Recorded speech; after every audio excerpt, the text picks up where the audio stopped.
Okay, headpats. What a lovely subject first off. Truly a wonderful displacement of affection. I, apart from being a researcher, observer, and practitioner of headpats, am an avid headpat enthusiast. Headpats, which is quite the self-explanatory action, is the patting of someone's head, usually someone close to the individual giving the headpats. This subtle and menial action resonates with many people on a personal level, especially those of the waifu and, more often than not, monster girl species. It triggers feelings of acknowledgement, praise, value, fortitude, care, pampering, relaxation, and comfort.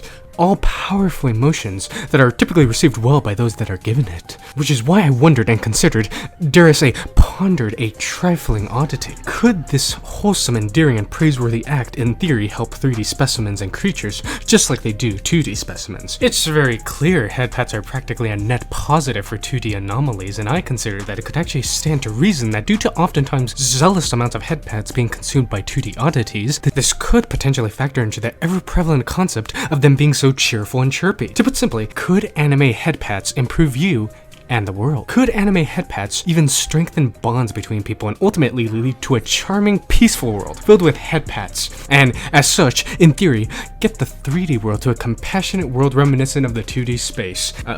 Frankly, I don't really know, but we can theorize. So at its core, headpats are agreed through most researchers and commenters to be one of the most wholesome acts one can give and receive, and has no lewd or sexual connotations to it.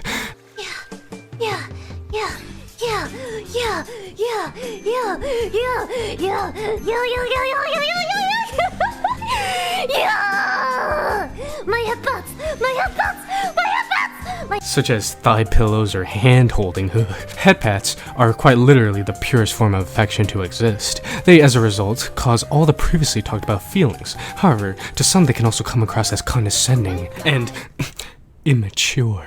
How foolish, I know. You see, if we were to look at how headpats affect the brain, it truly starts to seem more and more as the cure to end wars. How curious. Waifus usually tend to start wars, however, I believe headpats can end wars. Because in theory, if you were able to headpat every single waifu that is inciting such violent tendencies, then one could possibly be content with that, thus allowing the wars to cease. One could suggest, but that's getting off at the top. Headpats trigger a response in the brain, usually positive in nature, causing dopamine and serotonin and all the feel-good tasty chemicals to release. Due to these feel-sweet chemicals being released in the brain, feelings are being felt. One of those feelings being reassurance, which boosts confidence and hinders cowardice. Another is comfort and relaxation, which in theory promotes rest and contentness and deters stress and troubles plaguing the brain.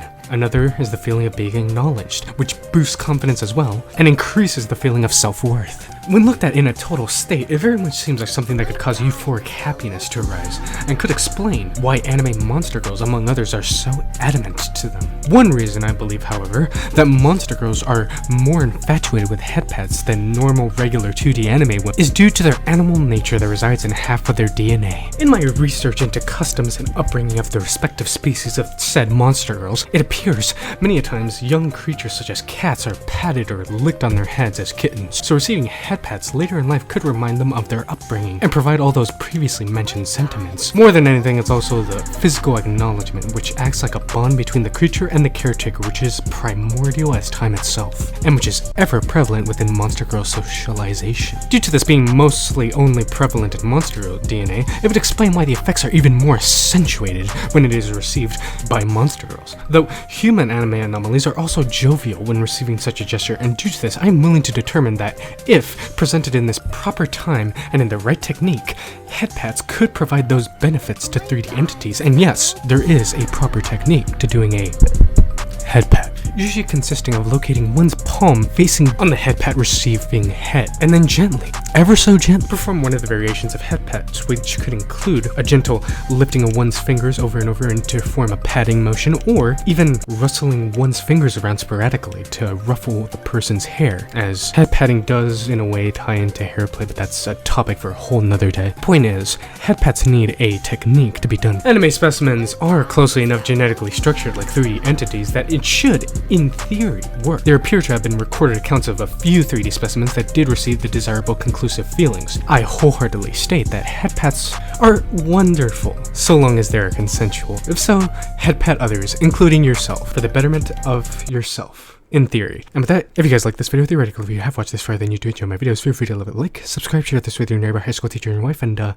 bit of act to answer another question non-scientists can answer. And from a headpat from me to you,